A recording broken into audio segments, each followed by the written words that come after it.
Si Christine ay ipinanganak sa isang maliit na baryo sa probinsya. Ang kanilang tahanan ay isang payak na kubo na gawa sa kahoy at nipa na tila kumakatawan sa payak nilang pamumuhay.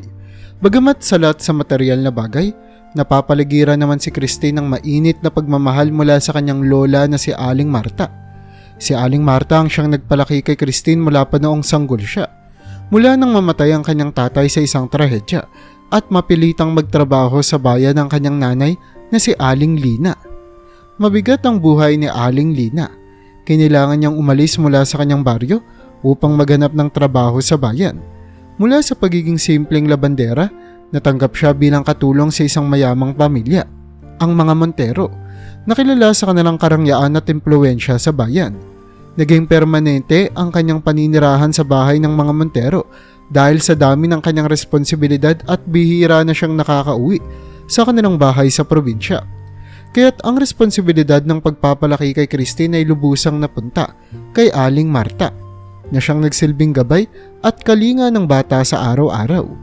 Kahit pa lumaki sa hirap, si Christine ay nagpakita ng likas na talino at kasipagan sa pag-aaral. Bawat araw, siya ay naglalakad ng ilang kilometro upang makarating sa kanilang eskwelahan. Bit-bit ang lumang bag na minanapa sa kanyang nanay. Sa kabila ng mga pagsubok, pinaninindigan ni Christine na balang araw makakamtan niya ang kanyang mga pangarap at maiaahon sa kahirapan ng kanyang pamilya. Gayunpaman, madalas siyang magtanong sa kanyang sarili, bakit pa kasi kailangang magtiis ni inay sa ganoong buhay? Bakit tila napakalayo ng aming mga pangarap? Isang hapon, matapos ang isang nakakapagod na araw sa eskwela, umuwi si Christine at nadatnan niya si Aling Marta na nakaupo sa kanilang lumang bangko. Tila napakalalim ng iniisip. Lola, ano pong iniisip niyo? Tanong ni Christine habang binababa ang kanyang bag sa sahig. Napatingin si Aling Marta sa kanyang apo at ngumiti ng may pilit. Wala naman anak. Nag-aalala lang ako sa inyong nanay. Matagal-tagal na rin simula noong huli siyang nakauwi. Siguro'y marami siyang trabaho ngayon. Napakunot ang noon ni Christine. Bakit po ba kailangan niyang magtrabaho sa bahay ng mayayaman, Lola? Bakit di na lang siya dito sa atin? Di ba't masaya naman tayo dito kahit papaano? Humugot ng malalim na hininga si Aling Marta bago sumagot. Apo anak, mahirap ang buhay. Kailangan nating magsakripisyo para makaraos. Ganon din ang iyong ina. Nagsisikap siya para may maipadala siya sa atin. Para mapakain ka, mapag-aral ka. Ang tanging nais lang niya ay ang mabigyan ka ng magandang kinabukasan. Tahimik na napaisip si Christine. Alam niyang tama ang sinasabi ng kanyang lola, pero hindi pa rin niya maiwasan ang lungkot at pangungulila sa kanyang ina. Namimiss ko na po si inay. Ang tanging nasambit niya. Nilapitan ni Aling Marta ang kanyang apo at hinagod ang kanyang buhok. Huwag kang mag-alala anak. Balang araw magkakasama rin tayong muli at siguradong magiging proud ang iyong nanay sa lahat ng iyong maaabot. Sa kabilang dako sa bayan, si Aling Lina ay patuloy sa kanyang walang humpay na pagtatrabaho sa mansyon ng mga Montero. Isa itong napakalaking bahay na puno ng mga mamahaling kasangkapan. May sariling hardin at higit sa lahat, may mga alagang hayop na parang mga kasapi na ng pamilya. Ang kanilang anak na si Amanda, isang dalaga na halos kaedad lamang ni Christine, ay malayo ang ugali sa anak ni Aling Lina. Si Amanda ay lumaki sa karangyaan. May mga damit na hindi niya pa ulit-ulit na sinusuot at mga laruan na agad binibitawan kapag nawalan na ng interes. Naging malapit si Aling Lina kay Amanda dahil sa pag-aalaga niya dito simula pagkabata. Pero sa kabila ng kanilang pagiging malapit, nararamdaman din naman ni Lina ang agwat sa kanilang katayuan sa buhay. Sa tuwing naroon si Lina sa kanilang bahay, ang mga mata ng mayamang pamilya ay tila laging nakatitig sa kanya, na parang isa lamang siyang gamit na pang-araw-araw na kailangang gamitin at ilagay sa lugar kapag tapos na. Pero tiniis niya ang lahat ng ito dahil sa kanyang pagmamahal kay Christine. Isang gabi habang naghahanda si Lina ng hapunan, lumapit sa kanya si Amanda. Manang Lina, nasaan po ang aking bagong damit na binili kahapon? Hindi kasi makita sa kwarto ko eh. Napatingin si Lina sa kanyang alaga. Naipadala ko na po dun sa kwarto mo, iha. Baka naitago lang po sa aparador. Magalang na sagot ni Lina. Napailing si Amanda at mataray na sumagot. I-check nyo nga po, bakit naiwala nyo na naman? Kailangan ko yun bukas eh. Agad namang tumugon si Lina. Sige po iha, titignan ko kagad. Habang umaakyat sa hagdan si Lina, biglang bumigat ang kanyang dibdib. Sa kabila ng kanyang pagtitiis, hindi niya maiwasang itanong sa sarili. Hanggang kailan ko ba ito kaya para sa anak ko? Hanggang kailan ko kakayanin ang lahat? Habang hinahanap ang damit ni Amanda, bigla niyang naisip si Christine. Hindi niya mabilang kung gaano nakatagal mula nung huli niyang nakita ang kanyang anak. Naisip niyang maglaan ng oras upang makauwi at makita ito. Pero sa dami ng kanyang tungkulin, tila imposible itong magawa. Pero sa kabila ng lahat, buo ang loob niya na ito'y para sa kinabukasan ni Christine. Ang tanging rason kung bakit patuloy siyang lumalaban sa araw-araw. Sa unang pagkakataon, sa mahabang panahon, napuno ng luha ang mga mata ni Lina habang iniisip ang kanyang anak. Christine anak, para sa iyo to. Para sa iyong kinabukasan, balang araw maiintindihan mo rin. Habang tuluyan ng nalulunod si Lina sa kanyang mga iniisip, nanatiling buo ang loob ni Christine sa kanilang probinsya. Handa siyang gawin ang lahat upang matupad ang pangarap ng kanyang nanay at maibalik ang lahat ng mga sakripisyo nito. Hindi niya alam na ang landas na tinatahak niya ay mayroong lihim na magpapabago sa kanilang mga buhay magpakailanman. Matapos makapagtapos ng 3 taon sa high school, napansin ni Christine ang lalong lumalalim ng mga kunot sa noo ng kanyang nanay at lola. Bagamat hindi direktang sinasabi ng mga ito, ramdam ni Christine ang bigat ng kanilang sitwasyon. Isang gabi nga, habang nag-aayos si Christine ng kanyang mga gamit, lumapit sa kanya ang kanyang lola, si Aling Marta. Dala ang isang tasa ng mainit na tsaa. Christine anak, magpahinga ka na, baka mapuyat ka niyan, sabi ni Aling Marta habang inilalapag ang tasa sa mesa. Tumigil si Christine sa kanyang ginagawa at tumingin sa kanyang lola. Nakita niya ang mga linya ng pagod sa mukha nito.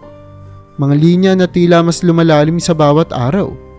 Lola, napansin ko parang lalo pong dumadami ang trabaho niyo at ni inay. Nahihirapan na po kayo, hindi ba? Napabantong hininga si Aling Marta at umupo sa tabi ng apo. Apo, bahagi naman na ng buhay ang hirap. Pero kaya namin ito ng nanay mo. Ang mahalaga, makapagtapos ka namin sa pag-aaral. Ngunit alam ni Christine na hindi ito ang buong katotohanan.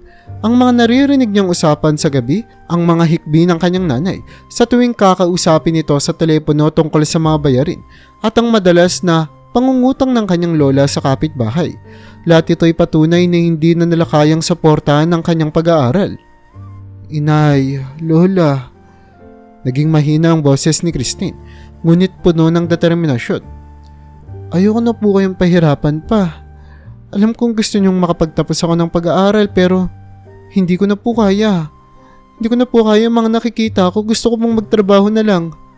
Nagulat si Aling Marta sa sinabi ng apo. Christine, hindi mo kailangang gawin yan. Bata ka pa. At marami pang pangarap ang naghihintay sa'yo. Naintindihan ko po yun, Lola, pero mas mahalaga sa akin na hindi na kayo mahirapan. Hindi ko po kayang ipagpatuloy ang pag-aaral kung alam kong nagsasakripisyo kayo ng sobra. Gusto ko pong makatulong sa inyo kahit papaano. 1 linggo ang lumipas mula nang magdesisyon si Christine na tumigil sa pag-aaral. Nagsimula siyang magtrabaho sa palengke. Nagtitinda ng gulay at prutas at minsan ay naglalako ng mga kakanin. Sa tuwing umuwi siya sa gabi, dala-dala niya ang kaunting perang kinita niya at ibinibigay ito sa kanyang lola. Ngunit alam ni Christine na hindi ito sapat. Kahit na nagtatrabaho siya, ramdam niya na hindi pa rin nila natutugunan ng lahat ng pangangailangan nila.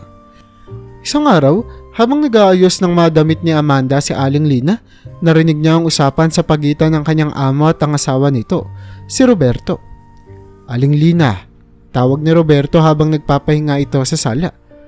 May kakilala ako sa Maynila, isang mayamang pamilya. Naghahanap sila ng katulong. Dahil sa maayos naman ang pagtatrabaho mo dito sa amin, meron ka bang kilala na pwede mong mairekomenda? Napaisip si Lina. Alam niyang malaking oportunidad ito, lalo na kung ang makukuhang katulong ay magiging masipag at mapagkakatiwalaan. Pero sa isip niya, tanging si Christine lamang ang pumapasok sa kanyang isip. Opo, Sir Roberto, sagot ni Lina matapos ang ilang saglit. May kilala po ako pero kailangan ko po muna siyang tanungin para makapaghanda po siyang lumuwas papunta po sa Maynila. Siguraduhin mong mapagkakatiwalaan siya, Lina ha? Paalala ni Roberto. Alam mo naman na malaki ang tiwala ng pamilya ko sa iyo at gusto kong siguraduhin na ganun din sa magiging rekomendasyon mo. Nang gabing iyon, habang tahimik na naghahapunan sina Lina at Christine, nagsimula ang usapan. Christine, mahina ngunit puno ng pag-aalala ang boses ng nanay niyang si Lina. May pagkakataon na makapagtrabaho ka sa Maynila sa isang mayamang pamilya na kilala ng amo ko. Pero iniisip ko, kaya mo ba to? Napatingin si Christine sa kanyang nanay. Kita niya ang pag-aalala sa mga mata nito, pero naramdaman din niya ang kahalagahan ng oportunidad. Inay, malaki po itong oportunidad para sa atin. Kung makakapagpadala po ako ng mas malaking kita, matutulungan ko na po kayo at si Lola. Oo anak, pero hindi biro ang pagluwas sa Maynila. Ibang klaseng buhay ang naghihintay doon, sabi ni Lina. Ramdam ang bigat ng kanyang desisyon. Ayoko namang mapalayo ka sa amin pero alam ko rin kailangan mo ng mas magandang pagkakataon. Nagdesisyon si Christine. Inay, handa po ako. Gagawin ko ito at hindi lang para sa akin kundi para sa ating pamilya. Kung ito po ang paraan para makatulong ako, susubukan ko. Hindi na natiis ni Lina ang pagpigil sa kanyang luha. Niyakap niya ang kanyang anak. Puno ng pagmamalaki ngunit may halong pangamba. Anak, kahit anong mangyari, tandaan mo mahal na mahal kita. Mag-iingat ka sa Maynila at huwag mong kalimutan ang mga itinuro ko sa iyo. Opo Nay, pangako ko po. Gagawin ko po ang lahat para maging maayos ang lahat. Sagot ni Christine habang niyayakap ang kanyang nanay, handang harapin ang anumang pagsubok na darating. Ang Maynila ay tila isang bagong mundo para sa kanya. Ngunit sa kanyang puso, ang tanging mahalaga ay ang kanilang pamilya at ang pangarap na mabigyan ito ng mas magandang kinabukasan. Makalipas ang ilang araw mula nang magpaalam kay Lina at Aling Marta, lumuwas na si Christine patungong Maynila. Habang nakasakay sa bus, hindi maiwasan ni Christine ang makaramdam ng kaunting kaba at pangamba. Ang mga tanawin sa labas ng bintana ay nagiging unti-unti ng pamilyar, mula sa mga palayan at bundok ng kanilang probinsya hanggang sa mga matataas na gusali at makapal na trapiko ng Maynila. Malaki pala talaga ang Maynila. Bulong ni Christine sa sarili habang tinitignan ng mga naglalakihang gusali at kumikislap ng mga ilaw mula sa bintana ng bus. Hindi niya mapigilan ang kaunting takot na baka maligaw o mapahamak sa malaking lungsod na ito. Pero kailangan ko tong gawin para kay na inay at lola. Pagdating sa terminal, sinalubong si Christine ng isang driver na ipinadala ng mag-asawang amo niya. Matipuno at mabait si Mang Cardo at agad siyang tinulungan nitong buhatin ang kanyang maliit na bag na naglalaman ng ilang damit at mga alaala mula sa probinsya. Ikaw si Christine, di ba? Ako nga pala si Mang Cardo, driver ni na sir at ma'am. Ako ang maghahatid sa iyo sa bahay nila. Ngumiti si Christine at magalang na sumagot. Opo, ako nga po si Christine. Maraming salamat po Mang Cardo. Habang nasa loob ng sasakyan, nagkwentuhan sina Christine at Mang Cardo. Mahiyaan ka pala, sabi ni Mang Cardo habang nagmamaneho. Huwag kang mag-alala, magaan lang ang trabaho doon basta't magsipag ka at maayos makisama. Mababait naman sina ma'am at sir. Salamat po sa payo Mang Cardo. Ginagawa ko naman po ang lahat ng aking makakaya. Sagot ni Christine na may konting kaba pa rin. Nang makarating sila sa bahay ng mga amo niya, namangha si Christine sa laki at gara ng mansyon.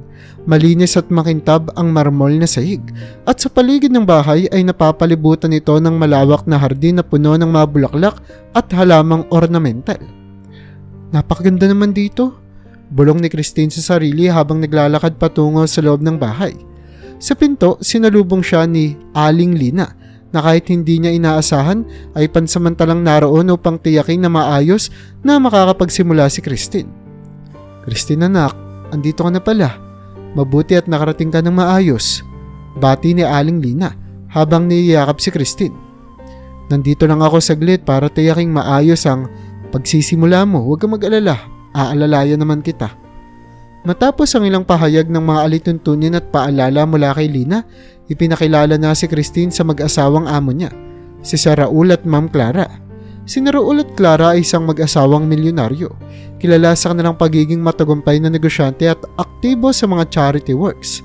Sa kabila ng kanilang yaman, magiliw at mabait sila kay Christine. Christine, huwag kang mag-alala.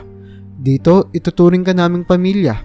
Wika ni Ma'am Clara na may ngiti sa kanyang labi. Basta't magsipag ka, wala tayong magiging problema. Opo ma'am, gagawin ko po ang lahat ng makakaya ko. Sagot ni Christine na may halong kaba at kasabikan.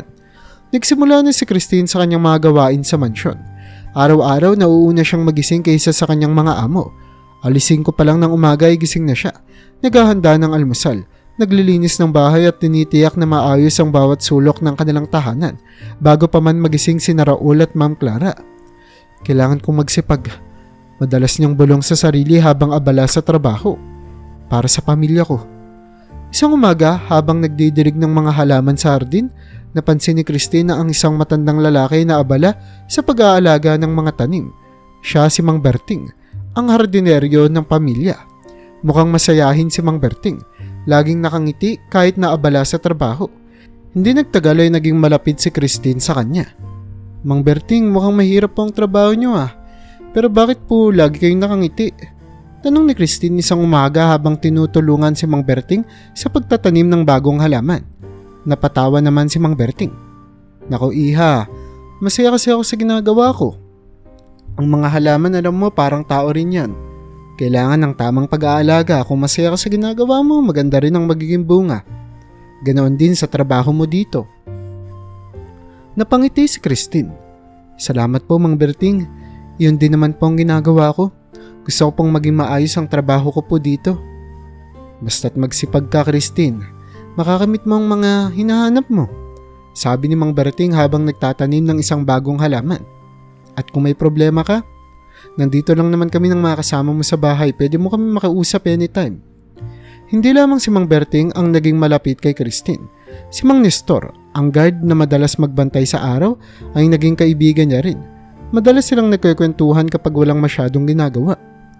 Christine, alam mo, dito sa Maynila, kailangan mong maging matatag. Payo ni Mang Nestor habang nagkakape sila sa isang tabi. Mabuti na lang at mabait ang mga amo natin pero lagi ka pa ring mag-iingat. Opo Mang Nestor, sagot ni Christine. Hindi po ako basta-basta bibitaw. Gagawin ko po ang lahat para sa pamilya ko.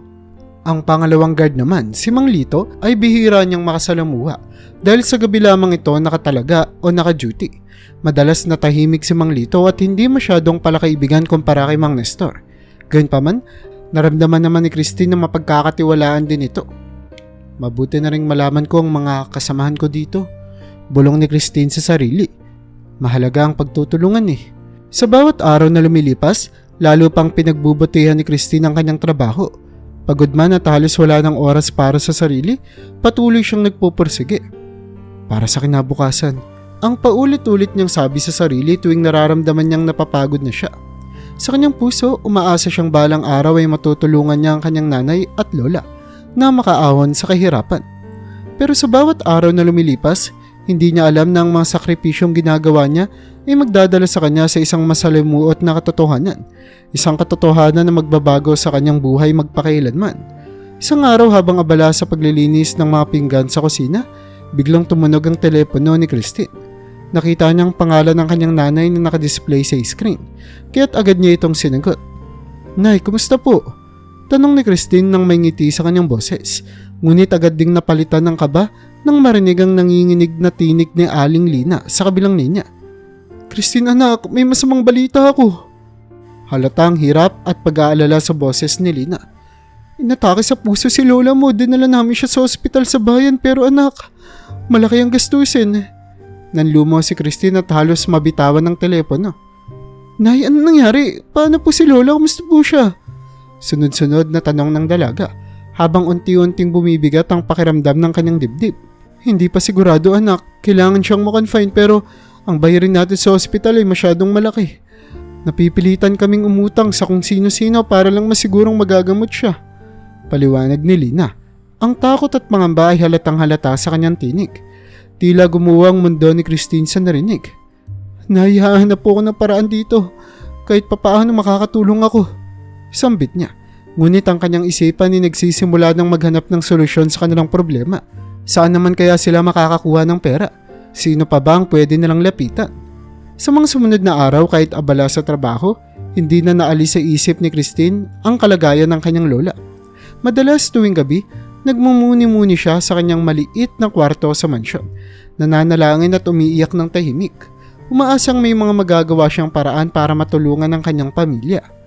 Isang gabi matapos makapagpahinga sina Raul at Ma'am Clara, tinawag si Christine ang mag-asawa sa kanilang sala. Christine, maupo ka muna. Malumanay na sabi ni Sir Raul na may seryosong tingin sa kanyang muka. Agad na naupo si Christine. Nanginginig ang kanyang mga kamay sa kaba at hindi alam kung ano ang aasahan. Nagpatuloy si Ma'am Clara. Christine, may isang bagay kaming gustong pag-usapan sa'yo. Alam kong hindi ito karaniwan pero gusto namin sanang tanungin kung bukas ka sa isang kakaibang alok. Nagtaka si Christine. Ano po yun, ma'am? Tanong niya. Ang kaba sa kanyang dibdib ay lalong tumindi. Nagkatinginan ng mag-asawa bago nagsimulang magpaliwanag si Sir Raul. Christine, sa edad namin ni Clara, hirap na kaming magkaanak. Sinubukan na namin ang lahat ng paraan pero laging may komplikasyon. Ngayon, iniisip namin na baka kailangan na naming maghanap ng surrogate mother. At naisip namin na ikaw sana ang magdadala ng aming magiging anak. Nabigla si Christine sa narinig at ilang sandali siyang natigilan. Ako po, sir? Ako po ang gusto niyong maging surrogate? Halos hindi makapaniwala si Christine sa narinig. Bagamat alam niyang malaki ang tiwala sa kanya ng mga amo niya, hindi niya inaakalang ganito kalalim ang magiging alok nila. Ngumiti si Ma'am Clara, ngunit may lungkot sa kanyang mga mata. Alam naming bata ka pa, Christine, at hindi madali ang desisyon na ito. Pero pinag-aralan naming mabuti at maayos ang iyong kalusugan. Tiwala kami na kaya mo ito. Pero gusto naman naming ikaw ang magdesisyon. Nagmumuni-muni si Christine habang nag-iisip ng isasagot.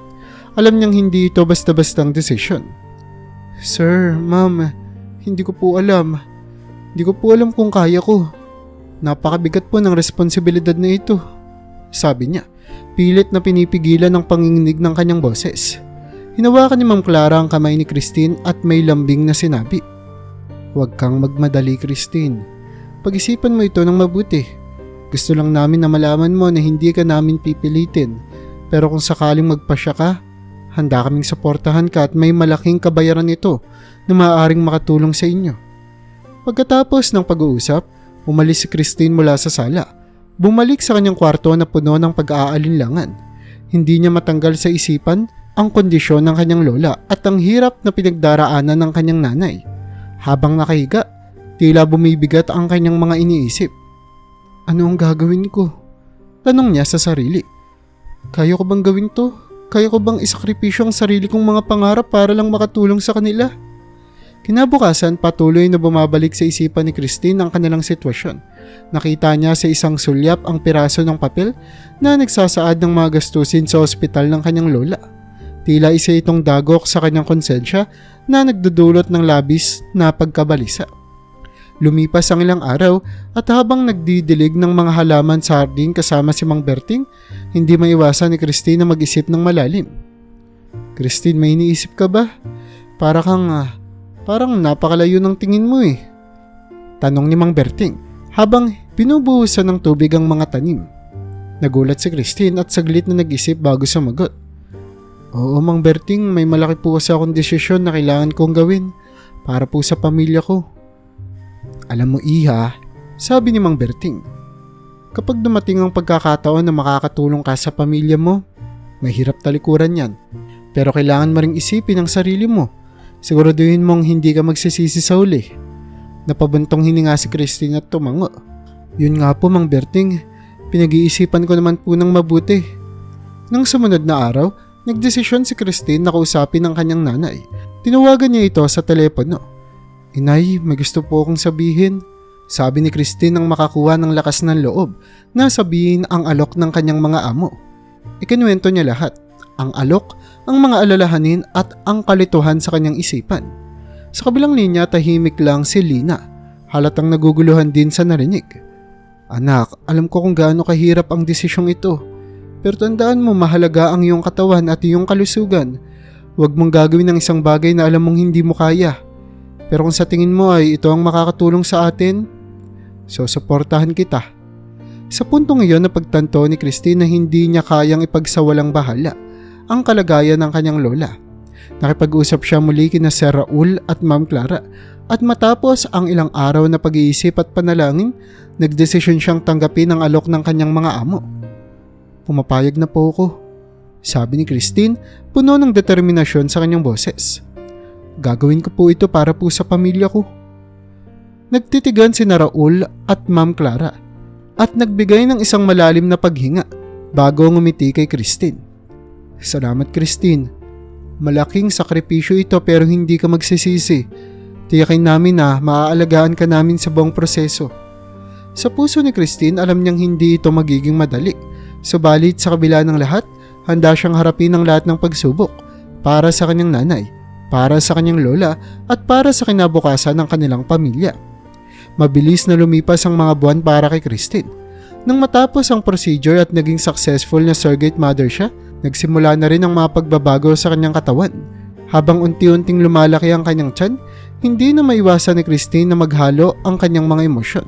Nandyan ang tuwa dahil sa pagtupad niya sa napagkasunduan, ngunit may konting pangamba at lungkot sa tuwing naaalala niya ang magiging kapalaran ng batang kanyang dinadala. Bagamat buntis siya, pinili pa rin ni Christine na magpatuloy sa kanyang trabaho. Kailangan ko magtrabaho. Madalas niyang bulong sa sarili habang nag-aayos ng mga damit ni Ma'am Clara para may mapadala ako kina nanay at lola. Alam niyang mahalaga ang bawat kita, lalo na't patuloy pa rin ang gastusin sa ospital ng kanyang lola. Subalit nang magsimula ng lumaki ng gusto ang kanyang tiyan, napansin ng kanyang mga amo na nagiging mahirap na para kay Christine ang mga pisikal na gawain. Isang umaga habang nag-aayos ng mesa para sa almusal, tinawag siya ni Sir Raul at Ma'am Clara sa kanilang sala. Christine, malumanay na sabi ni Ma'am Clara. Napapansin namin ni Raul na nahihirapan ka na sa iyong trabaho dahil sa iyong kalagayan. Ayaw naman naming mapahamak ang iyong kalusugan pati na rin ang kalagayan ng bata.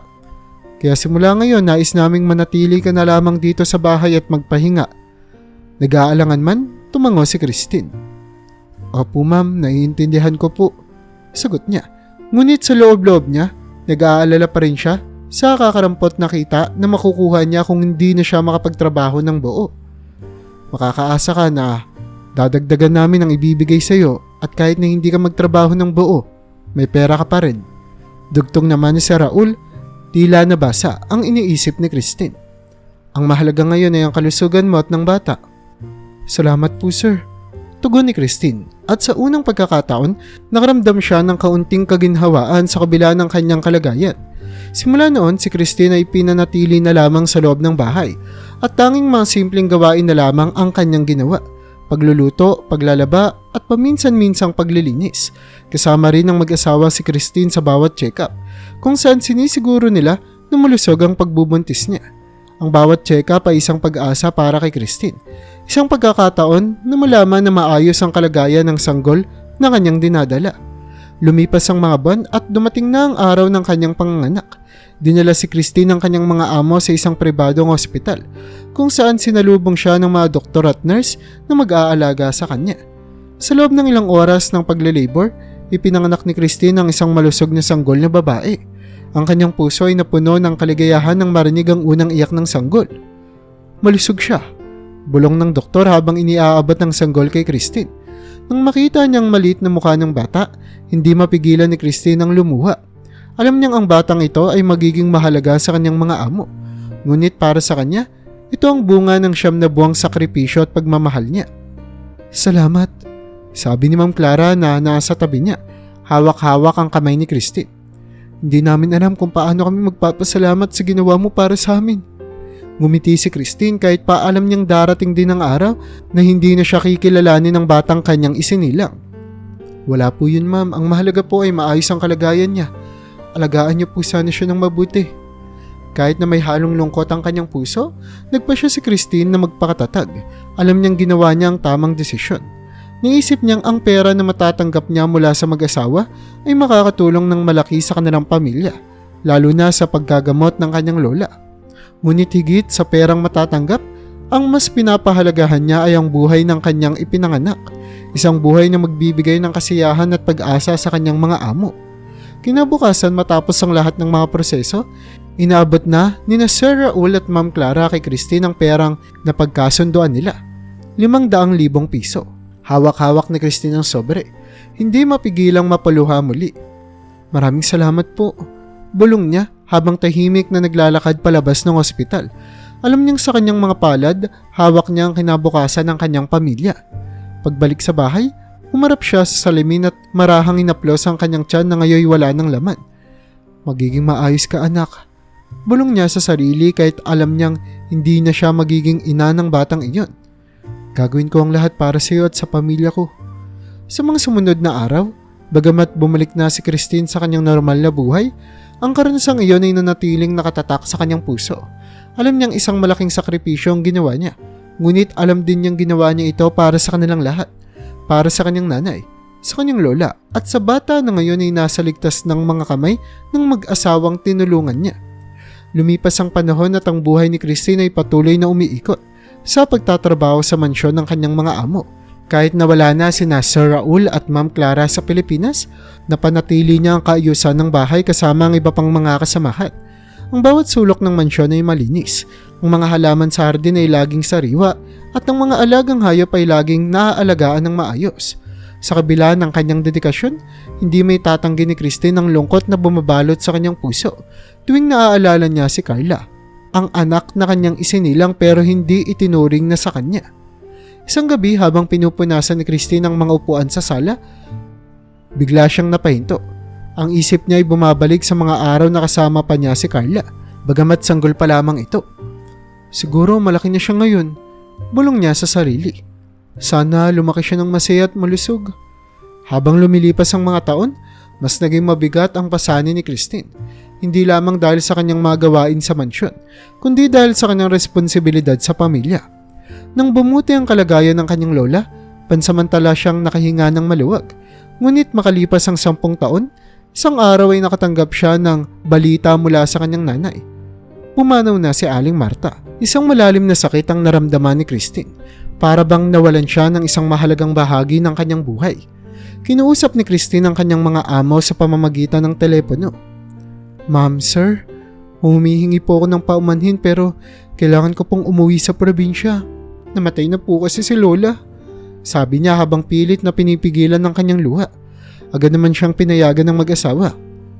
Christine, naiintindihan namin, magpahinga ka at maglaan ng oras para sa pamilya mo. Sabi ni Ma'am Clara, ramdam ang senseridad sa kanyang boses. Huwag kang mag-alala sa trabaho dito. Tutulungan ka namin sa lahat ng paraan na magagawa namin. Nagbalik si Christine sa kanilang probinsya. At sa araw ng burol, tahimik siyang nagluksa sa tabi ng kabaong ng kanyang lola. Bagamat puno ng lungkot ang kanyang puso, alam niyang ginawa niya ang lahat para masigurong masaya at maayos ang naging buhay ni Aling Marta. Lola, salamat po sa lahat ng sakripisyo niyo. Ngayon makakapagpahinga na po kayo. Bulong niya habang pinupunasan ang kanyang mga luha. Sa panahong iyon, nagdesisyon si Christine na patigilin na ang kanyang nanay, si Lina, sa trabaho. Nay, tama na po ang paghihirap nyo. May ipon na po tayo at gusto ko pong magpahinga na kayo. Sabi ni Christine sa isang malumanay na tono. Naku anak, kaya ko pa naman. Tugon ni Lina. Ngunit sa kanyang puso, nararamdaman na rin niya ang pagod na dulot ng mga taon ng pagtatrabaho. Hindi na po inay, ako na po ang bahala. Sabi ni Christine habang hawak ang kamay ng kanyang nanay. Papatuyuan ko na po kayo ng maliit na tindahan sa bahay. Magagamit niyo po yun para may mapaglibangan kayo, para hindi na po kayo kailangan pang magtrabaho ng mabigat. Naging malalim ang ngiti ni Lina sa sinabi ng anak. Salamat Christine, napakabuti mong anak. Sambit niya habang yakap-yakap si Christine. Pagkatapos ng burol, bumalik si Christine sa Manila at nagpatuloy sa kanyang trabaho. Bagamat masakit ang pagkawala ng kanyang lola, nagsilbing lakas niya ang pangakong itinupad niya para sa kanyang pamilya. Madalas siyang tumatawag sa kanyang mga amo sa Amerika, hindi lamang para magbigay ng ulat sa bahay kundi para kamustahin na si Carla. Ma'am, kamusta po si Carla? Tanong ni Christine sa telepono, may bahagyang panginginig sa kanyang boses. Mabuti naman si Carla, Christine, malusog siya at masaya. Palagi niyang tinatanong kung kailan kami babalik sa Pilipinas. Tugon ni Ma'am Clara. Ramdam ang pagmamalasakit sa kanyang boses.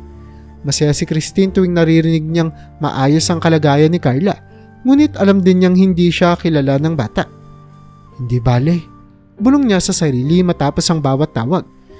Ang mahalaga, masaya siya. Sa bawat taon na lumilipas, naging bahagi na ng buhay ni Christine ang pagtanggap sa kanyang sitwasyon. Hindi siya nakilala ni Carla bilang kanyang nanay, ngunit alam niyang gagampanan niya ang isang mahalagang papel sa buhay ng bata. Pinipilit niyang gawing masaya ang bawat araw sa kabila ng mga pagsubok at patuloy na umaasa na ang lahat ng kanyang sakripisyo ay hindi mawawalan ng kabuluhan. At sa bawat pagkakataon na naririnig niyang malusog at masaya si Carla, nagkakaroon ng kaunting liwanag ang kanyang puso, sapat upang magpatuloy sa kanyang mga tungkulin. Habang hinihintay ang araw na muli siyang magkakaroon ng pagkakataon na makita ang batang kanyang minahal mula sa kanyang sinapupunan. Nang matanggap ni Christine ang balita mula sa kanyang mga amo na si Carla ay uuwi sa Pilipinas para mag-aral sa kolehiyo, hindi niya maiwasang mapangiti. Matagal na niyang pinapangarap na makita muli ang batang kanyang isinila. Kahit pa nga hindi siya kilala nito bilang nanay. Ang alam ni Carla ay sina Sir Raul at Ma'am Clara ang tunay niyang magulang at wala si Christine sa plano na guluhin ang kwentong iyon. Nang dumating si Carla, agad na napansin ni Christine ang malaking pagbabago sa dalaga. Sa edad na 16, halata na ang pagiging spoiled nito. Si Carla ay maganda, matangkad at maputi, tila isang prinsesa na bumaba mula sa palasyo. Ngunit kasabay ng kagandahang iyon ay ang pag-uugaling tila malayo sa kanyang inaasahan. "Aling Christine," tawag ni Carla isang umaga habang pababa ito ng hagdan. Kita ang iritasyon sa kanyang muka. "Bakit naman ang init sa loob ng bahay? Di ba Aling Christine, trabaho mo naging komportable ang pagstay ko dito?" Nabigla si Christine sa tono ni Carla.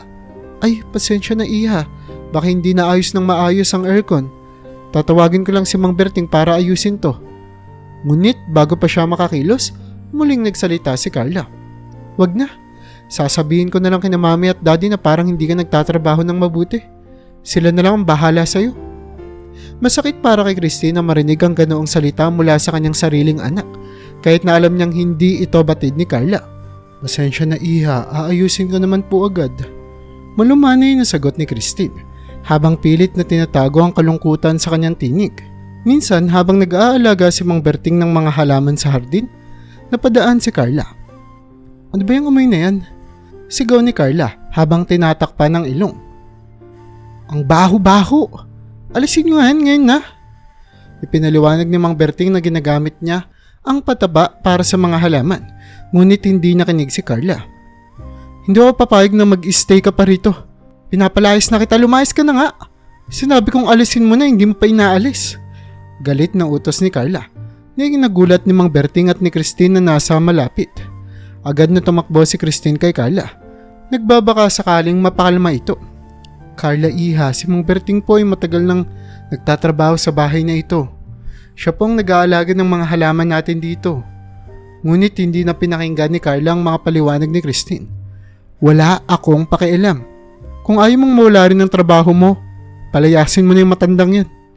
Napilitang sumunod si Christine, ngunit may pangakong binitawan kay Mang Berting. "Mang Berting, kakausapin ko po sina Sir Raul at Ma'am Clara.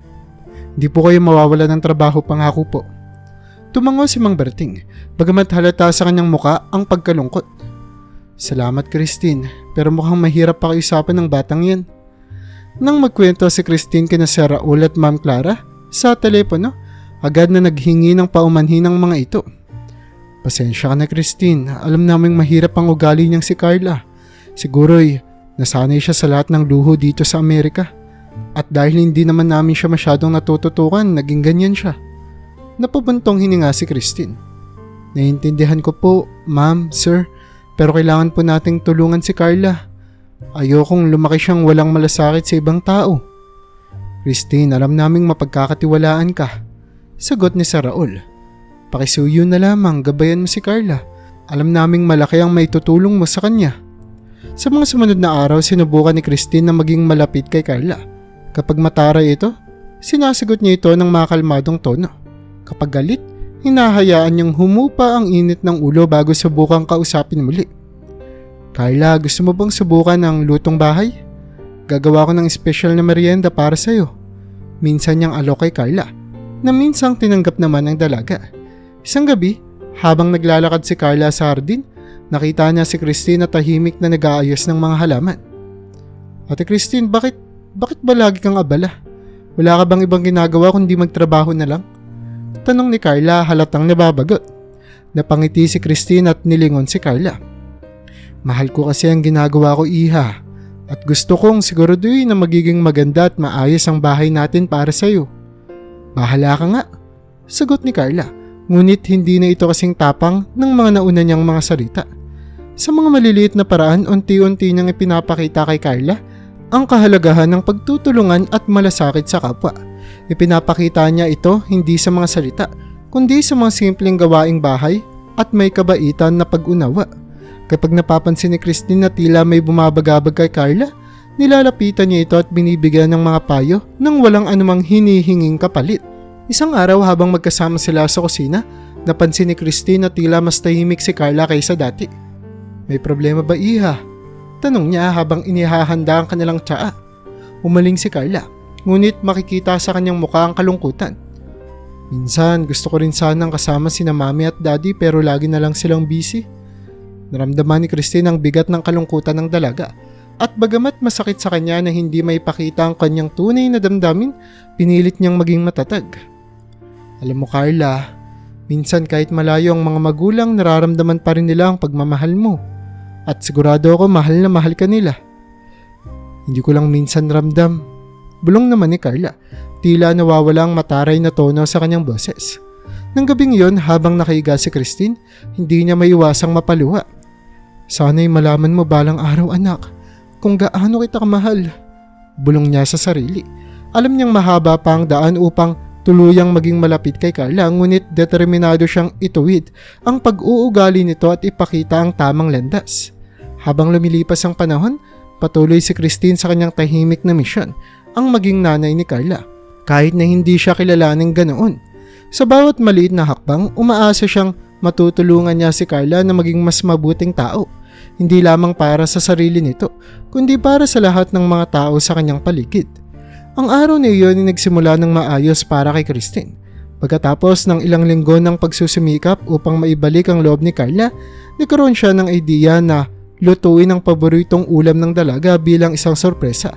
Alam niyang hirap na hirap si Carla sa kolehiyo at naisip niyang ang simpleng pagkain ay maaaring magbigay ng kakaunting aliw at ginawa sa anak na hindi niya may pahayag ng lantaran ng kanyang pagmamahal. Maingat niyang inilagay ang baunan sa loob ng bag ni Carla bago ito umalis para pumasok. Hindi na niya sinabi kay Carla ang tungkol sa sorpresa. Naisip niyang mas maganda kung matutuklasan ito ng dalaga habang nasa eskwelahan. Sana'y mapangiti kita kahit sandali, bulong ni Christine habang tinitignan ang bag ni Carla na nakasabit sa pintuan. Ngunit hindi niya inaasahan ang mangyayari sa araw na iyon. Pag-uwi ni Carla mula sa eskwelahan, napansin agad ni Christine ang mabigat na ekspresyon sa mukha nito. Bago pa man siya makapagbigay ng isang maliit na bati, bigla na lamang siyang sinugod ni Carla. Aling Christine ang ginagawa mo? Malakas ang boses ni Carla, puno ng galit at iritasyon. Napatigil si Christine. Hindi alam kung ano ang nangyari. Ano pong ibig niyo sabihin, iya? Tanong niya. Ang boses ay nanginginig sa kaba. Nilagyan mo ba ng baunan ng bag ko? Sigaw ni Carla. Halos nanginginig ang kamay habang hawak ang kanyang bag. Nagtapon ako ng gamit kanina sa school at hindi ko alam na may baunan sa loob. Natapon ng lahat ng pagkain. Nabasa ang mga gamit ko. Napalunok si Christine. Agad na naramdaman ang bigat ng sitwasyon. Pasensya na iha, akala ko'y matutuwa ka sa sorpresa. Gusto ko lang sanang mapangiti ka kahit papaano. Ngunit hindi nakinig si Carla. Hindi mo dapat ginawa yan ang hindi ko alam. Feeling close ka masyado. Hindi mo ba alam ang lugar mo? Katulong ka lang dito, wala kang karapatang magdesisyon para sa akin. Natigilan si Christine sa sinabi ni Carla. Carla, iha, hindi ko intensyong guluhin ka. Gusto ko lang. Ngunit naputol ang kanyang paliwanag nang bigla siyang tapunan ni Carla ng malamig na tingin. Tama na. Wala na akong pakialam sa mga paliwanag mo. Aalis ka na rito. Hindi na kita kailangan. Ang tanda-tanda mo na pero hanggang ngayon katulong ka pa rin. Bakit hindi ka maghanap ng mas maayos na trabaho? Sobrang nakakahiya ka. Parang sinampal si Christine sa bawat salita ni Carla. Hindi niya inakalang maririnig niya ang ganitong mga salita mula sa sarili niyang anak. Kung yun ang gusto mo, Carla, aalis na ako. Mahinang tugon ni Christine. Ramdam ang sakit sa kanyang dibdib. Nang gabing iyon, umalis si Christine mula sa mansyon na dala ang lahat ng kanyang gamit. Ang mga luhang kanina pa ay pinipigilan ay tuluyan ng pumatak habang naglalakad siya palabas. Bakit ganito? Bulong niya sa sarili habang tinatahak ang daan palabas. Ginawa ko naman ang lahat para sa kanya. Pero ganito pa rin ang kinahinatnan. Habang papalayo siya sa bahay na minsan niyang tinuring na tahanan, pakiramdam niya ay tila naglaho ang lahat ng kanyang mga sakripisyo. Hindi lamang ang trabaho ang nawala sa kanya, kundi ang ugnayan sa anak na minsan niyang pinaglaban ng gusto.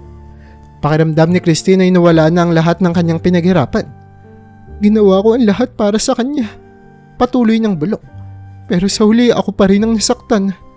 Habang naglalakad siya sa madilim na daan, dama ni Christine ang matinding sakit at panghihina. Ngunit sa kabila ng lahat ng ito, alam niyang kailangan niyang magpatuloy.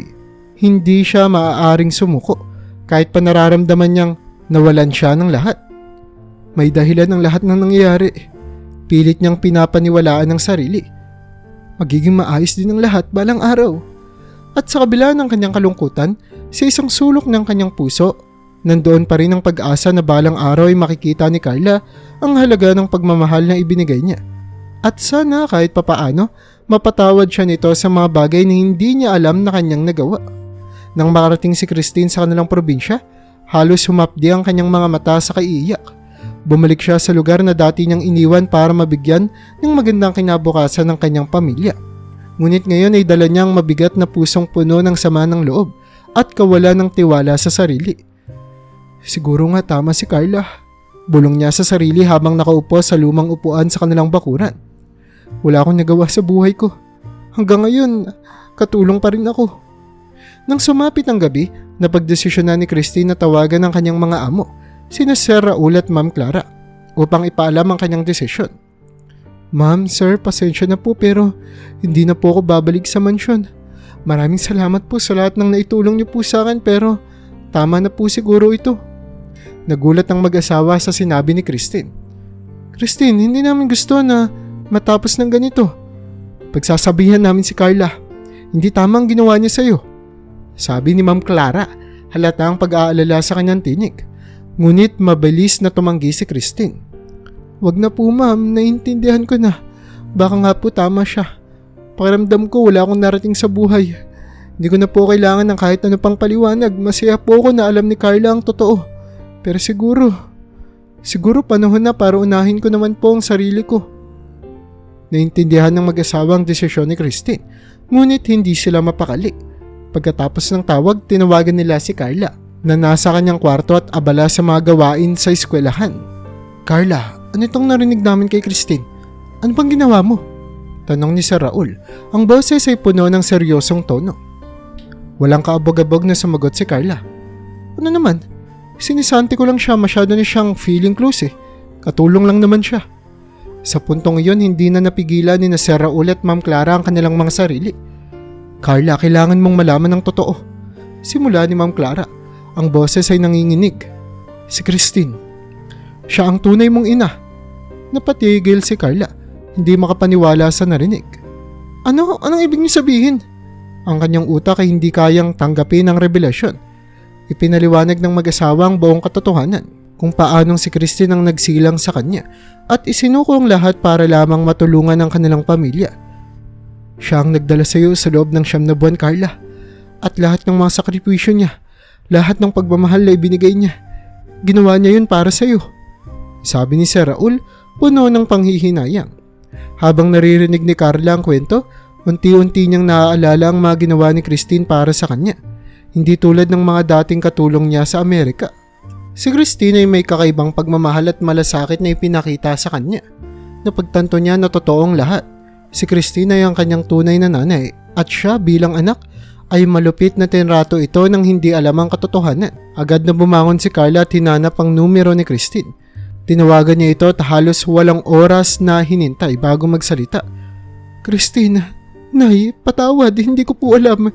Hindi ko alam na ikaw ang nanay ko. Patawarin mo po ako sa lahat ng nasabi ko. Nang marinig ni Christine ang boses ni Carla sa kabilang linya, hindi niya mapigilang mapaluha muli. Iha, wala kang dapat ipagpatawad. Naiintindihan kita, masaya ako na alam mo na ang totoo. Pero Nay, hindi ba't babalik ka? Hindi ba't magsasama tayo ulit?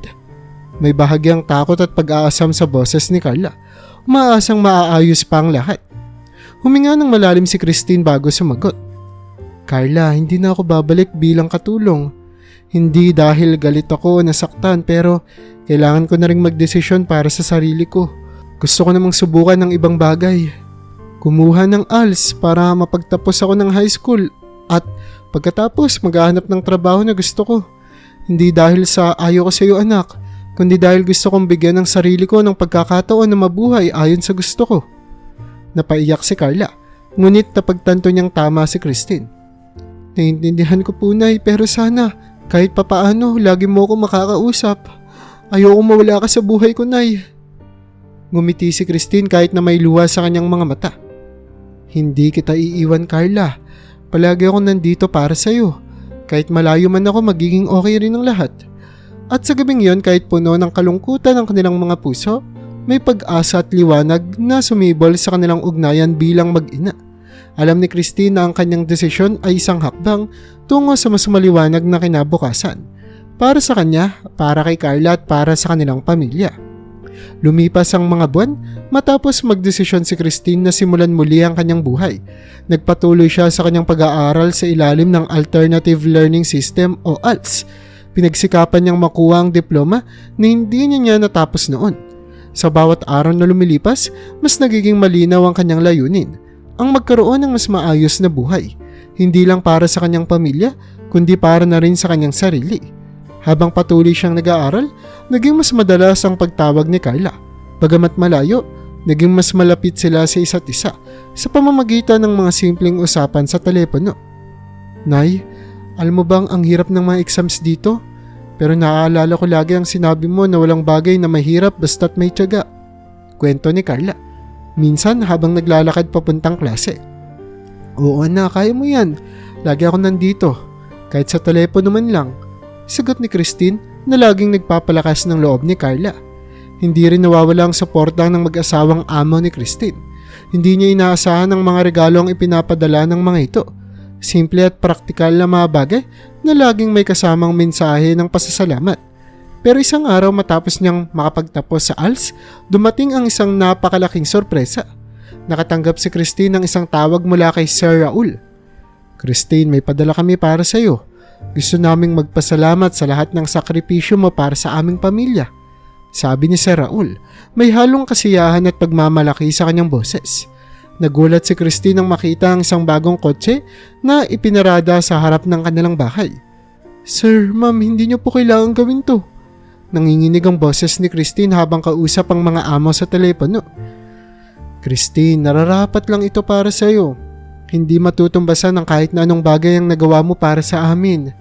Pero sana'y makatulong ito sa iyo bilang pagsisimula ng iyong bagong buhay. Sagot ni Ma'am Clara. Napaluha si Christine. Hindi dahil sa material na bagay, kundi dahil sa pagmamahal at pagpapahalagang ipinakita ng mga taong ito na naging bahagi ng kanyang buhay. Maraming salamat po. Hindi ko po alam kung paano ko kayo mapapasalamatan. Basta't maging masaya ka, Christine. Iyon lang ang gusto namin para sa iyo. Tugon ni Sir Raul, bago binaba ang tawag. Isang bakasyon habang abala si Christine sa mga gawaing bahay sa kanilang probinsya, natanggap niya naman ang tawag ni Carla. Nay, pupunta po ako dyan sa probinsya niyo. Gusto ko sanang makita kung paano kayo namumuhay at makasama kayo ni na Lola. Hindi makapaniwala si Christine. Sigurado ka ba, Carla? Alam mo bang ibang-iba ang buhay dito kaysa sa Maynila? Tumawa si Carla sa kabilang linya.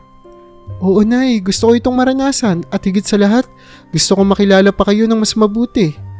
Nang dumating si Carla sa kanilang probinsya, sinundo siya ni Christine gamit ang bagong kotse na regalo ng mag-asawang amo. Habang nagmamaneho, tahimik si Carla. Tila iniisip ang mga bagay na dati hindi niya pinapansin. Nang makarating sila sa bahay, tumakbo agad si Carla kay Aling Lina at niyakap ito ng mahigpit. Lola, salamat po sa pagtanggap sa akin. Naging masaya ang mga sumunod na araw. Sa kabila ng pagiging spoiled at laki sa luho, nagawa ni Carla na makibagay sa simpleng pamumuhay ng mga taga-probinsya. Nagtutulong sila ni Christine sa pagluluto, pamamalengke at kahit sa mga simpleng gawain sa bahay. Nay, ang hirap pala nito pero masaya rin, sabi ni Carla habang naglilinis sila ng bakuran. Hindi ko alam na pwede pala akong maging ganito kasaya sa simpleng mga bagay. Ngumiti si Christine at hinaplos ang buhok ng anak. Alam mo, Carla, Hindi sa yaman o karangyaan nakukuha ang tunay na kasiyahan. Nasa puso yan, sa kung paano mo tinatanggap ang mga tao sa paligid mo at kung paano mo binibigyang halaga ang mga bagay na meron ka. Tahimik na sumang-ayon si Carla. Tama ka, Nay. Ang dami kong natutunan sa ilang araw na nandito ako. Nang dumating ang oras ng pag-alis ni Carla, mahigpit ang yakap niya kay Christine. Nay, kahit anong mangyari gusto ko lang na laging nandito ka. Hindi ko akalain na sa iyo ko matatagpuan ang ganitong klaseng pagmamahal. Anak, kahit saan ka magpunta, nandito lang ako. Pero kailangan mong ipagpatuloy ang buhay mo. Gawin mo kung ano ang makakapagpasaya sa iyo. Tugon ni Christine. Ramdam ang pag-ibig sa kanyang puso para sa anak. Nang makauwi si Carla sa Maynila, patuloy ang kanilang komunikasyon. Hindi man sila magkasama palagi, ang kanilang ugnayan bilang magnanay ay lalong tumibay. Si Christine naman, sa wakas ay natagpuan ang kapayapaan at kasiyahan na matagal na niyang hinahanap. Natapos na niya ang ALS at ngayon ay nakapagsimula na ng maliit na negosyo sa kanilang probinsya. Isang tindahan na puno ng mga produktong tanim at gawa nila Aling Lina. Sa bawat araw na lumilipas, nagiging malinaw para kay Christine ang tunay na tagumpay sa buhay ay hindi nasusukat sa dami ng perang hawak o sa taas ng narating mo, kundi sa mga simpleng bagay na nagdudulot ng kaligayahan at kapayapaan sa puso. Natutunan niyang hindi kailangang mataas ang lipad para maging masaya, sapat na ang pagmamahal ng pamilya at ang kakayahang ipaglaban ng sariling mga pangarap. At sa wakas, nagawa ni Christine na mabuhay ng ayon sa gusto niya. Malaya, masaya at puno ng pagmamahal. Ito ang kanyang kwento. Ang kwentong nagpapaalala sa atin na hindi kailanman huli ang lahat para magbago at magpatuloy, lalo na't ang bawat hakbang ay patungo sa pagkamit ng tunay na kaligayahan.